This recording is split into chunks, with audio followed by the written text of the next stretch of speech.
In 2020, regions along the Yangtze River Basin were battered by floods, destroying some 13 million acres of agricultural land. The locust attack did not make the situation better for the remaining farms. And now China has started importing rice from India for the first time in 3 decades, Reuters reported in December. While Beijing imports some 4 million tons of rice annually, it has avoided purchasing from India. In 2019, India ranked 9th among the 14 countries that supplied rice to China. India has recorded a rise in rice exports in the current fiscal year. During April to October, India exported 8.9 million tons of rice.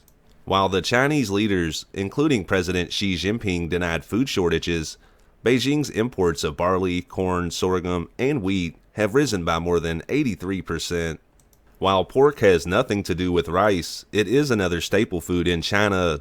The ASF outbreak led to the pork price rising almost 135% in February. The National Bureau of Statistics of China reported that on average the food prices had seen an increase of 11.2% year over year. Another fundamental issue, China has the daunting task of feeding 22% of the world's population with only 7% of the world's arable land.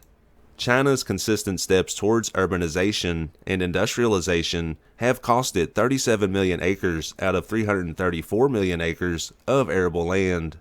As a solution to this problem, the country is buying and leasing fertile lands in African and South American countries.